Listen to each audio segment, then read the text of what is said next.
This is the LSD to my 86 RX7. Today we're going to be resealing it. Let's get to it.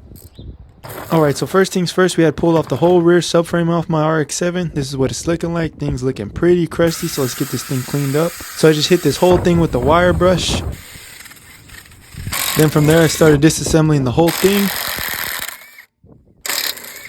After getting it all torn down, I'm going to hit this bad boy with some white paint, give it some nice color.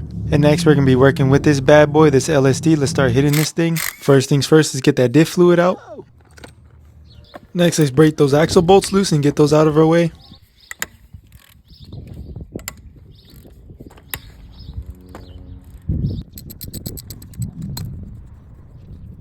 Once we got those all loose, we're just going to pry a little on those axles and just pull those bad boys right out. Then pull those little shafts out and we're good to go. Let's start taking apart this diff. It's just 12mm bolts holding it down. Once we got all our bolts out, we're just going to tap it all around it and we should be good to go. We can pull that pumpkin right out of there.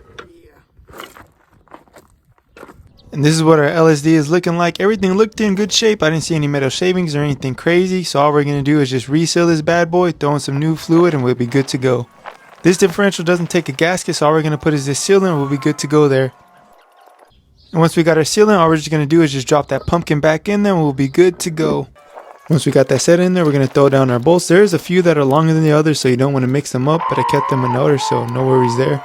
Tying those bad boys with that ratchet, we're good to go there. The service manual says to torque these to 23 to 25, but I just hit these old bad boys with the impact and we're good to go there, no worries. After that we got it sealed up and closed off, we're just going to throw in our little axle shafts. We're going to fill this bad boy up with some new fluid.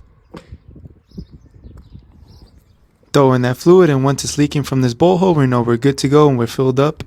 Now we can throw in that top bolt and that side bolt and we're good to go there.